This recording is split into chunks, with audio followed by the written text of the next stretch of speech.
Hi, welcome to Landscape of Mothers. I'm Jill Clifton. I wanted to talk a little bit about fathers and Landscape of Mothers.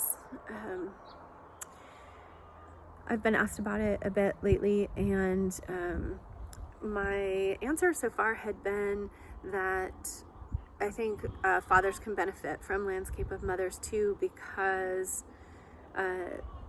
in Landscape of Mothers, mother is an archetype. And an archetype is something that we all have access to, that it's a universal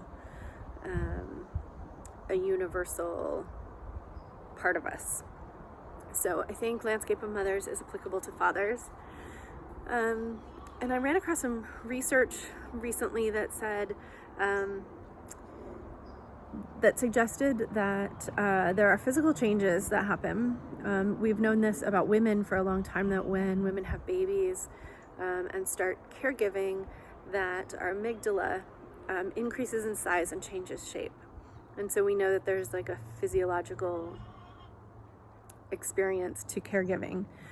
And for a long time, that was considered to be something that was uniquely something that happened to women and mothers in particular. But it's actually become clear recently that fathers also do this. So when fathers are the primary caregiver, so stay-at-home dads, or for whatever reason that a male is the primary caregiver, that change in the amygdala also happens to men. And so I think that kind of parallels that idea for me, that Landscape of Mothers is an archetypal thing. That is, it's really an experience of caring for someone, and how do we both like self-actualize, like how are we ourselves, as well as how are we in like really intimate contact with the care of another human being. And so I'm just wanting to offer that there's some physiological evidence that that men are as capable as women are, and that I know that in a lot of ways that there's a sort of a cultural assumption that women are better at caregiving than men are.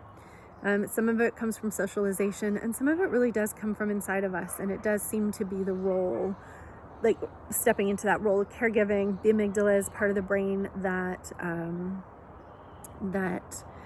considers risk and danger, and so becomes more vigilant, becomes more likely to reach out and, like save someone or grab someone from danger. And it also is part of the brain that holds a lot of our like mental load, right? The part of parenting that is, what size clothes do the kids wear? Who needs tennis shoes if soccer is starting in 2 weeks? We need to go get soccer shoes, that kind of stuff. Just that attentiveness, attunement, and awareness kind of is another piece of what happens from the amygdala. So it's our really tuning into another human being, or the risk inside of something that we're doing. So that's part one. I'll talk more about fathers and Landscape of Mothers over time. I just wanted to drop that one here. Thanks.